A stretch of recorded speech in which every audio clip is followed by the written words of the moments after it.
Hello, my name is James Sturtevant, and the name of this presentation is You've Got to Connect. And let me tell you what I believe. Right in the beginning, I believe that all the things that we want for our students, be it do well on standardized tests or compete with young people around the world, have success at the college level, or just find happiness. I believe that all those things are so much more possible, so much more likely if there's a strong bond between teachers and students. And the whole purpose of this professional development is to motivate you, empower you, and give you concrete steps that you can take to help forge this bond with kids, which will help them so much. Before I get started with that, I have to tell you a little story that I told to my class one dreary Monday morning in February, a couple years back. This is what happens when you mix a pug and a dachshund romantically. I love dogs, always have, had them all my whole life. And there was a woman in town, and she had this dog, and she couldn't keep it. And I heard about him, so I went over and saw her, and I said, hey, I'd have an interest in your dog. This dog trots out. And I was sold from the get-go. This is Doug Sturtevant. His name, Doug, is dachshund and pug mixed together. Great guy. So that's my dog. Now I want to introduce you to someone else. Anyone who's taught high school knows that one of the greatest honor bestowed upon a teacher is when a young person comes up and says, Mr. Sturtevant, will you hand out my diploma at graduation? Now, I've had that done to me, and it always makes me feel great. And this is our custodian at my high school. His name is Mr. George Gray, and here he is handing out a diploma. Now, I put this picture up because it says a lot about Mr. Gray. And I don't know if many custodians are asked to hand out many diplomas, but George hands out at least one a year, which I think speaks volumes about him. He's just a wonderful guy, just a great guy. My students love him. And he likes to stop by my room, and we like to shoot the bull every day. And I knew that George was a dog lover. So I knew that he would love seeing a picture of my dog. So one day he stops in, I show him a picture of Doug. First thing out of his mouth is, Jim, your dog's toenails need trimmed, and my wife just opened up a dog grooming salon. Nice setup, George. So I knew what was going to be my opening monologue before class the next day. So I took pictures of my dog riding to George's wife's dog grooming salon, took pictures on the outside, as you can see here, took lots of pictures of dogs on the inside, took a picture of George's lovely wife doing some doggy detailing with a cute little fuzzball, and finally, here it comes, took a picture of my dog suspended in midair like a 57 Chevy waiting to get his toenails trimmed. It was a massive hit with my students. I mean, they got a big kick out of it. And it only took about a minute and a half to tell, and they loved George Gray, so they loved the whole story. Okay, fine. Here's where the take-home comes. Right after class, this girl in the back, this shy child who never said a word all year, I didn't think she liked me, comes up to me and with a trembling hand holds up her smartphone and goes, Mr. Sturtevant, let me show you a picture of my dog. Oh, what a breakthrough. Our relationship blossomed from that point. And I think that happened because I had the chutzpah to tell some ridiculous little story about my dog's getting his toenails trimmed. That's the power of what I'm going to preach to you during this PD session. Now, before we get to that, before we get into specifics, I want to tell you the basic questions I'm going to address. First of all, a big part of connecting with kids is understanding exactly what connection is. We're also going to talk about the concept of becoming more approachable, which is absolutely essential. I'm going to explain what a warm demander is. That's our goal, by the way. And finally, how do educators learn to just accept their students, which is not easy. But first of all, I want to frame this whole argument. I'm gonna offer up some anecdotal evidence, which I think will have great meaning to all of you. And I'm going to ask a rhetorical question. When I was in college a number of years ago, I had to take a geology class, and I dreaded it. I'm not a science guy. I thought, oh geez, give me the easiest science class that's available. I was told that was geology. I just dreaded the entire experience. I go in there the first day, and this little professor is in there. He's about 5'4". He's got this long beard, and he says, teaching geology has gotten me in trouble a lot in my marriage. I'm thinking, okay, where's this headed? And he said, you see, to me, the blink of an eye is, or 5 million years is like the blink of an eye. So it's really difficult for me to be excited about being 15 minutes late to meet my wife. I can tell you right away that I knew that this guy was going to be a hysterical teacher. And he was. And over the semester, this class that I dreaded so much became my favorite class. All because this very interesting teacher struck a chord with me, made a bond with me. Now, my rhetorical question to you is haven't you had that experience in the past where you took this class and you weren't excited about it, but all of a sudden you met this really cool teacher and the class just came alive? That's what you can accomplish with kids if you bond with them. You can turn something that is something they want to avoid into something they embrace and runs towards. That's the power of connection. Now, that's the anecdotal evidence. It makes sense to people. It resonates with people. It's totally, just totally anecdotal. So let's get more specific than that. Let's talk about some actual research on this. I wrote my book in 2014, and about a month after it came out, a local superintendent read it, was enthusiastic, calls me and says, I want you to become familiar with a man by the name of John Hattie, who is a researcher from Australia who's done a lot of work in education. He's very famous internationally. So I became familiar with John Hattie, and the heart of John Hattie's work is a list of 138 influences on student learning. Now, number one is student self-evaluation. You've probably seen this with kids. They do an assignment, you give them the rubric, and they go through and they make corrections. That's a strong way to teach students. Number one, best thing you can do according to John Hattie. Number 138, student mobility. In this case, I'm talking about a young lady moves into your class on October 1 and she's gone on November 1. That's devastating to a child's intellectual development, and I'll guarantee you've seen that. So I was really curious, where would student-teacher relationships fall on John Hattie's 138 list? 11th place. And far ahead of a lot of things that we might think are more important. Professional development, 19th place. High, but not nearly as high as student-teacher relationships. Check that out, man. Socioeconomic status, 31st place. 31st place, far below student-teacher relationships. School leaders, principals, 74th place. Class size, 106. So all these things that we think are exceptionally important, they pale in comparison to student-teacher relationships, according to this esteemed researcher.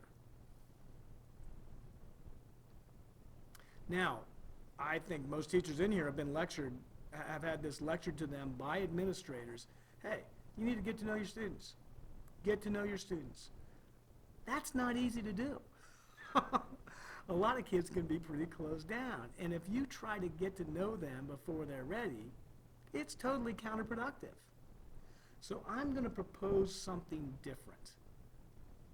I'm going to propose that you let your students get to know you.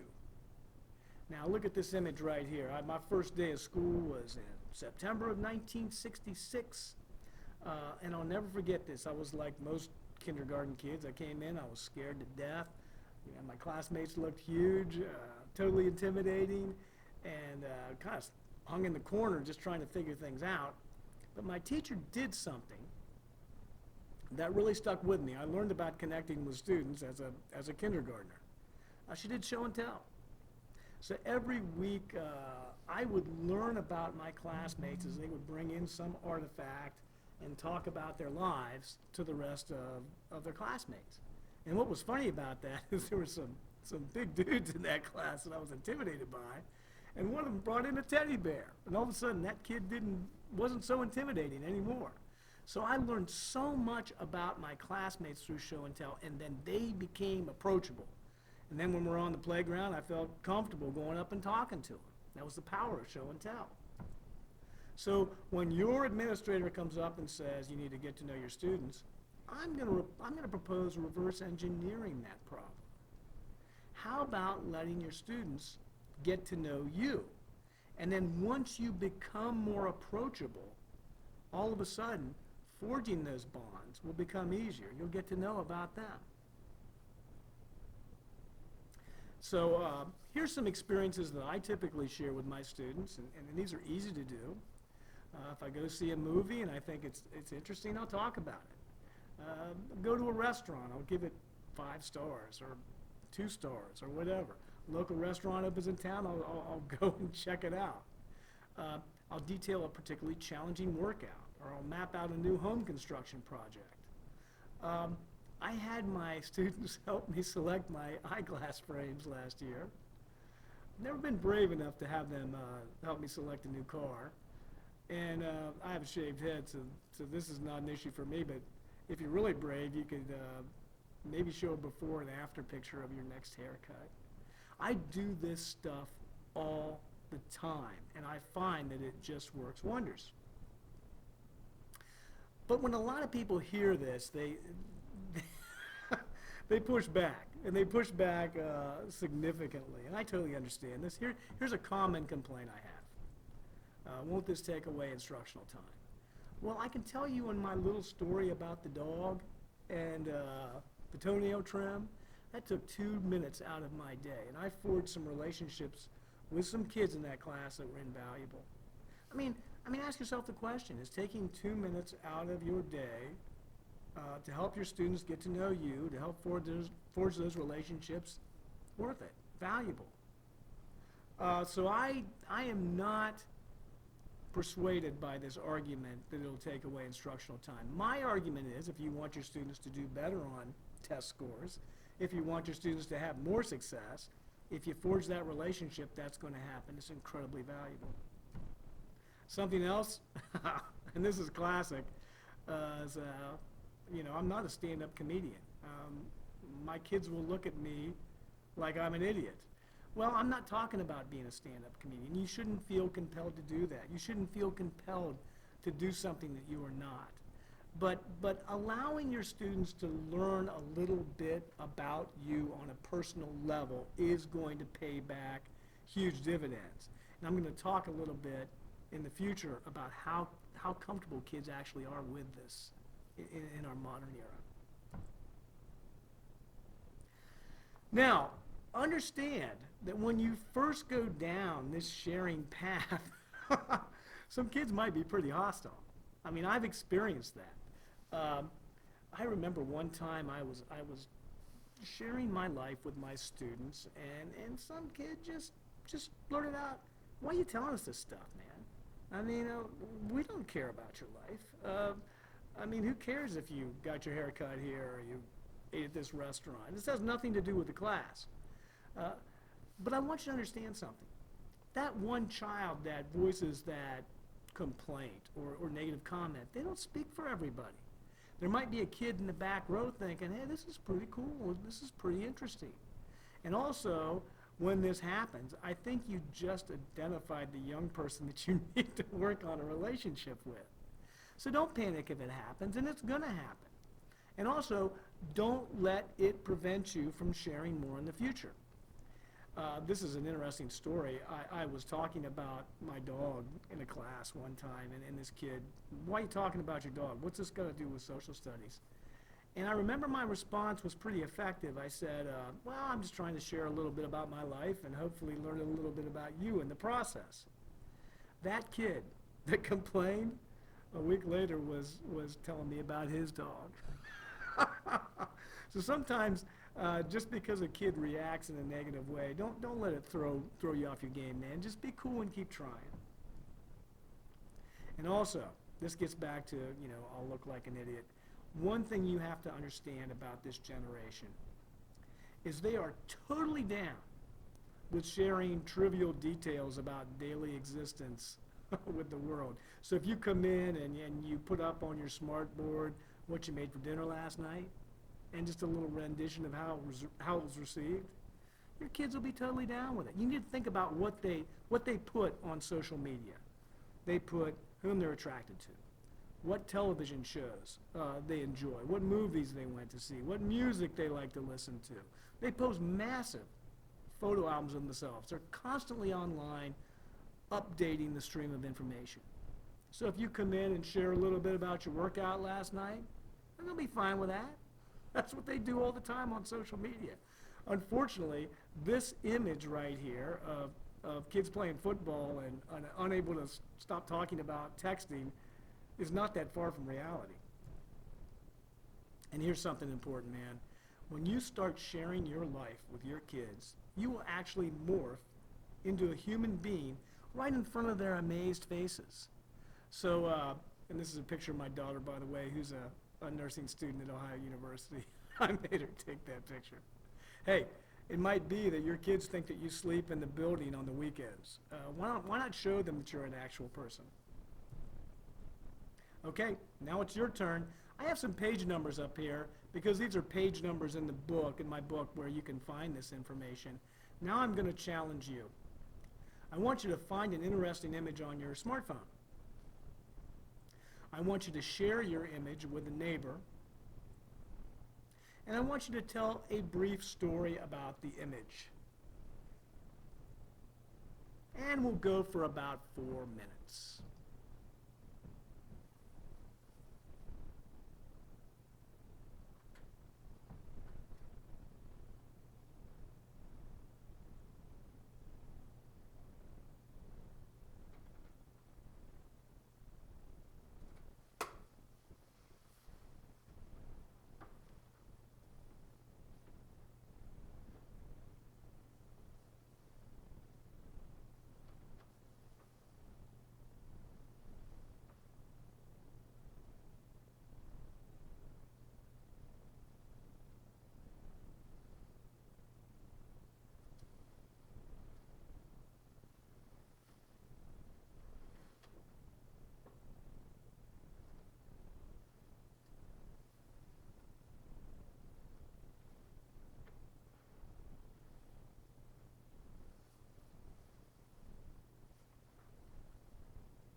Okay, I hope you learned something new about some of your colleagues, some of your neighbors. And it's important that you talk a little bit about the implications of this. I mean, going out and doing this ain't easy. It takes some bravery to put yourself out there in front of kids like that, but it can pay back huge dividends, and you have to be patient in terms of their receptiveness to it at first. Now, I put up my email here, and one thing that would really bring this home is if someone had the chutzpah to email the facilitator of this professional development and have their pictures broadcast in front of the rest of the group, and then they could tell a little story like they told to their neighbor. So if you want to take a few minutes, please pause the video and do that. I think it would add a lot of power.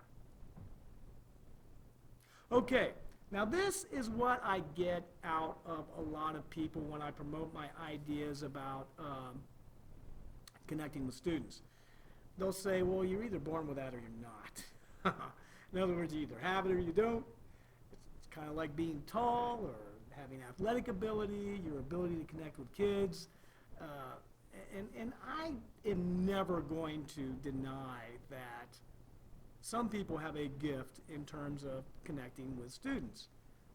What I will argue, and what I will argue strenuously, is that everyone can get better at it. And you can learn from your mistakes, and you can improve dramatically. I mean, I think about the way I interacted with kids.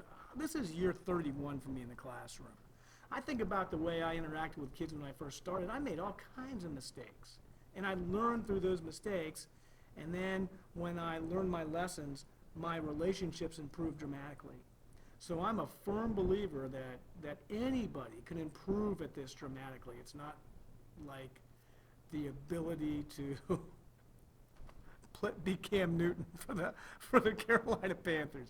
I could practice a lot. I'm not going to be Cam Newton.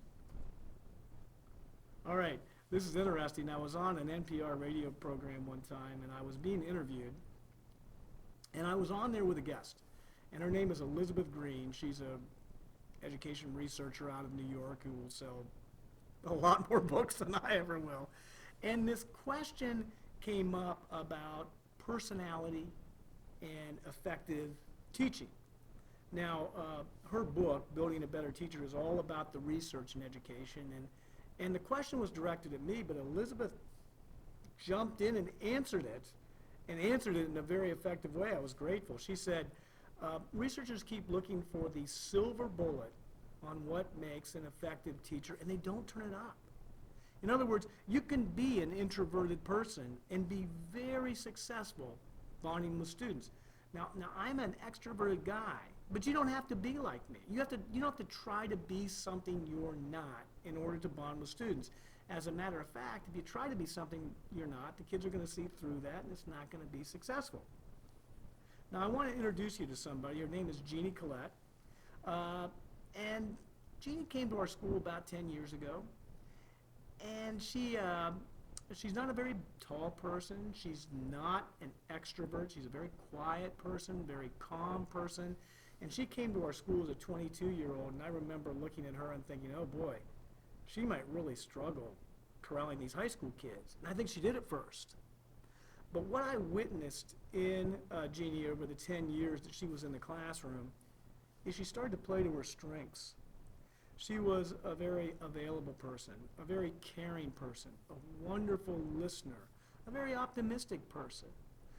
She was very knowledgeable about her subject matter and very serious about her content.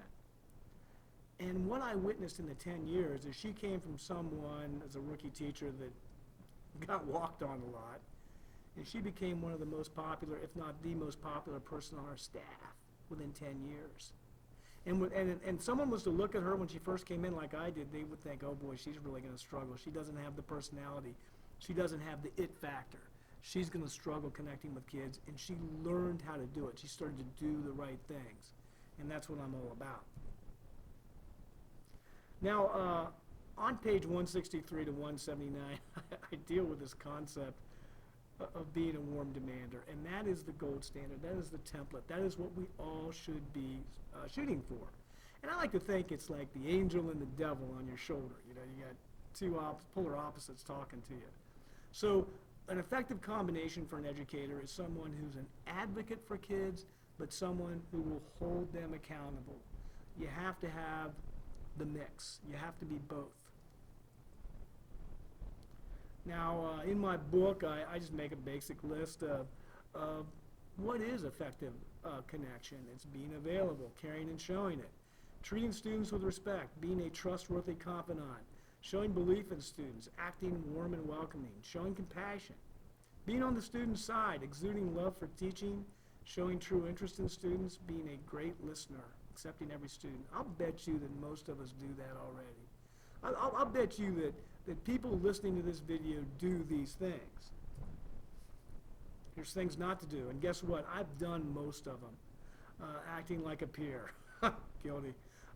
Trying too hard to be liked. I mean, who doesn't want to be liked? Gossiping about students, having vague boundaries, having vague expectations, being unable to say no. Who wants to say no? Using sarcasm. Oh my gosh. That's poison in a classroom. It's poison. It's a vice that you need to stay away from. Pampering students, failing to follow through, being phony, demanding respect, pretending to care. Guys, I've made a lot of these mistakes and I've learned from them, but they're things that you need to avoid. Okay, now, I have a hard time believing that if you are a teacher, that there weren't some inspirational role models in your life. I had one person at a professional development say, I had no role models growing up in terms of making me a teacher, and I thought that was kind of sad. But it's an unusual response. Generally, there's somebody who really inspired you or was a great role model. So I want you to take some time. Again, I'm going to give you 4 minutes. First 2 minutes, I want you to record your thoughts. The next 2 minutes, I want you to go ahead and share some answers. And I'd like you to be with someone different this time. Don't just stick with the same person. Forge some relationships with some other people. So on one side, or on the top, my warm demander was write the person's name down. And then on the left-hand side, write down bullet points or a narrative, how that person was warm, how they supported you. And on the other side, the right-hand side, left side, write down how they were warm. On the right side, write down how they were demander.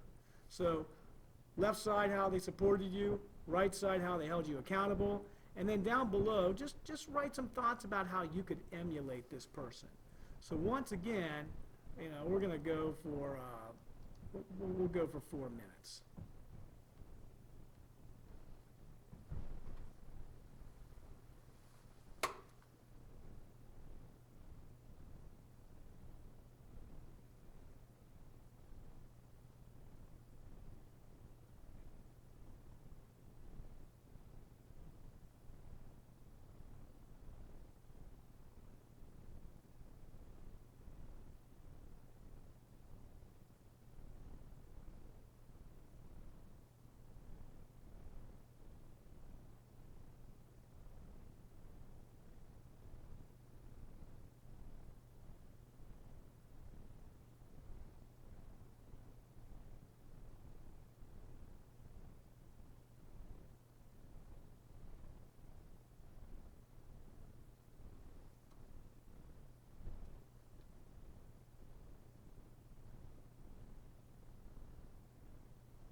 Okay.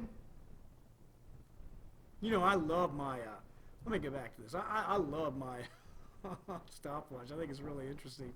Hey, I want to challenge you to do one thing before I move on. You know, some of you might have warm demanders that have passed away. I mean, all my warm demanders are dead, every daggone one of them.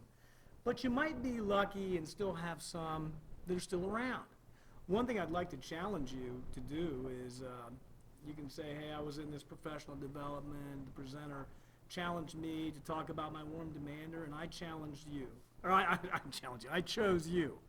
And that will probably mean a lot to that person. And maybe they'll even agree to meet you at Dunkin' Donuts for a coffee.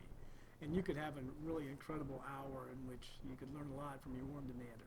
But just because you chose a warm demander doesn't mean that you have to be them. You can put your own spin on things. But my warm demanders have been very inspirational in my life. Okay, now let's talk about something I like talking about, and that's ego. Oh, ego. You know, one of the things that's really important in education is acceptance. And acceptance of students is probably one of the biggest challenges we all have. And let's face it, you know, a big barrier to accepting someone who's different is our own ego. You know, if you take the attitude that it's all about you, I mean, let's face it, it is a struggle for all of us. So I'm going to tell you a little story about myself. Back in the dawn of my teaching career, I was teaching in a school, and the majority of the students looked nothing like me. You can't see me right now, but I'm a white dude, and most of the kids in the class were African American, but they were all poor. It was a very challenged district from a socioeconomic status. And here I was this little white dude coming in with a master's degree in history from Ohio State University, and I was all gung-ho about my subject. What I failed to appreciate walking into that situation is I was as alien to those kids as they were to me. But I was still determined to bond with these kids, and I look back on it, I just came on way too strong. And these kids wanted nothing to do with me. As a matter of fact, not only were they cold to me, but they would also undermine a lot of things I was trying to do in class. So it was a long month of September and October. I really felt like a failure. I was like, why can't I reach these kids? You know, it seems like the harder I try, the less success I have. So one dreary Monday morning in early October, these kids come filing in, and you know, I paired them up to work on something, but they could have cared less about the assignment. They wanted to talk about their weekends, and they were yammering on about their weekends. It was really frustrating for me as a teacher.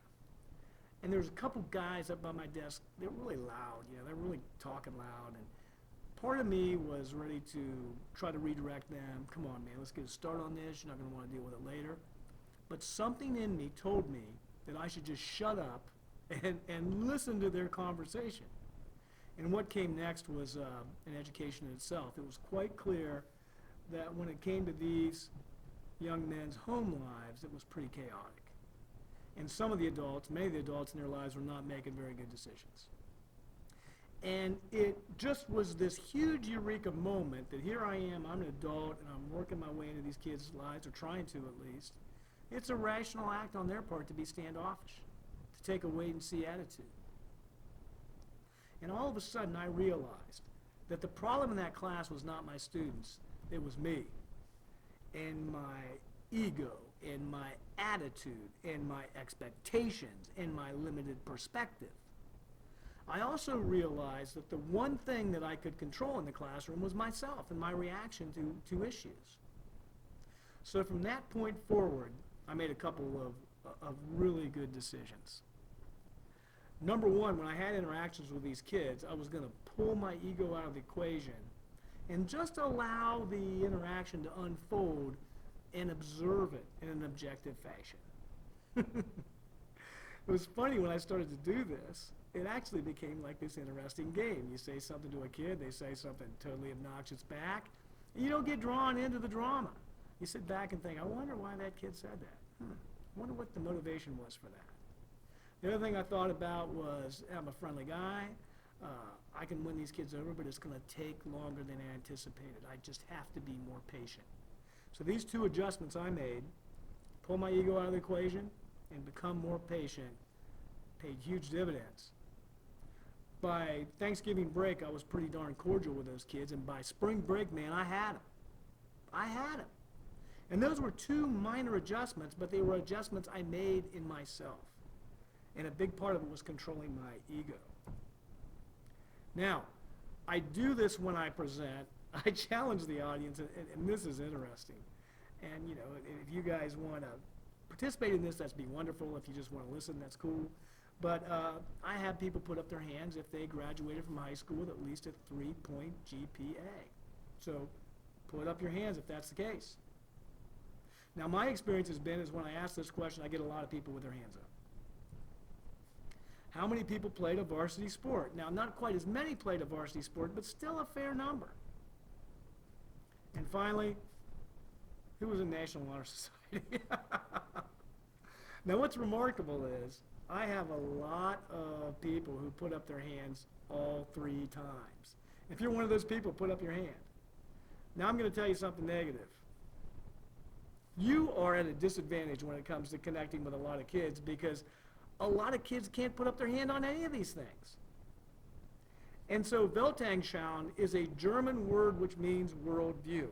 So one thing we have to grasp, one thing that we have to embrace is our worldview might be significantly different than our students. And for some reason, some educators have a tough time with this. Well, they should just do the right thing. Well, not everybody's wired the same. So embracing the fact that people have different perspectives is a huge step down that connection path. And I don't want to say that kids are easy to deal with these days. I mean, look at this picture right here. I mean, you're up there presenting to them and telling them something that you think is great. In the meantime, they're doing what they always do. Look at their cell phones. So, whenever I struggle with this, and I do struggle with this, I think about this amazing quote, and this really helps. I see no hope for the future of our youth, of our people, if they are dependent on the frivolous youth of today. For certainly all youth are reckless beyond words. When I was a boy, we were taught to be discreet and respectful of elders, but the present youth are exceedingly wise and impatient of restraint. Now that certainly seems like a contemporary complaint about young people. Check this out. Hesiod, the poet of ancient Greece, 700 BCE. That's 200 years prior to Athens' golden age. That is a society that's on the way up. And that's the way a prominent person in that society felt about the young people.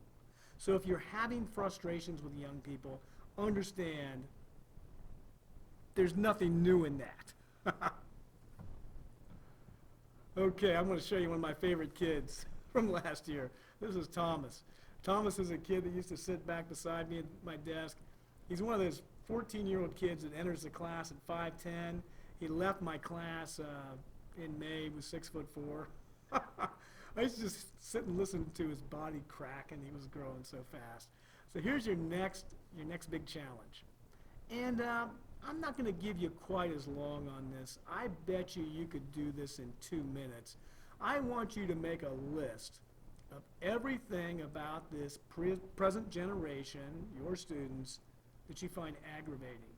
Now, I like to think I bond with kids. I love kids, all that. I had no problem doing this list. None whatsoever. Go ahead and go for 2.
All right, let's pause it right here at the 2-minute mark. And I'm going to reveal my list here momentarily, but hey, sometimes you get on a roll when you start complaining. So let's go ahead and let's keep in this complain mode, whatever. I'd like you to circulate around the room, go find somebody that you haven't talked to yet, compare lists, and maybe some explanation as to why you listed what you did. Go ahead for the next two.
Okay, 2 minutes are up.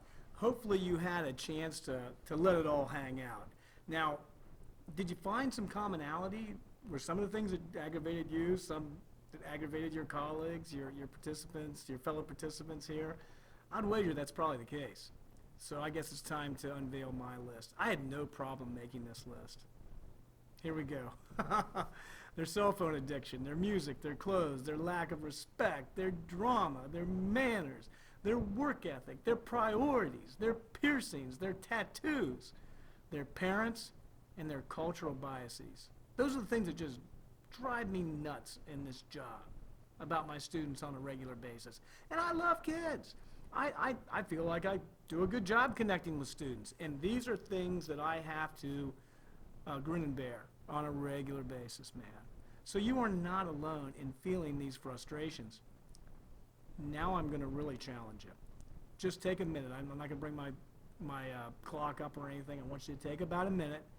I want you to go through this list, and I want you to circle everything, which in all honesty you don't have much control over.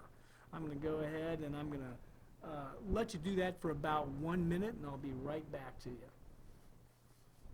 Just go through the list, circle everything that you probably have no control over as a teacher.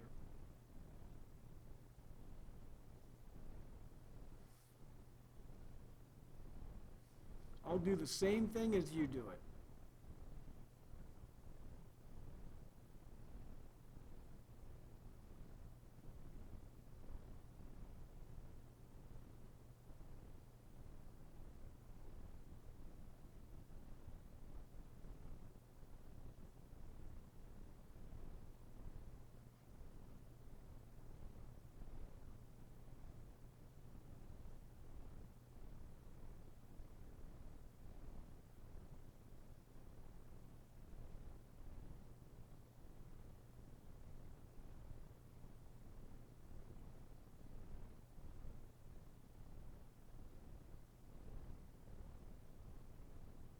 Okay, time's up. Check this out. Check this out right here. Look at that.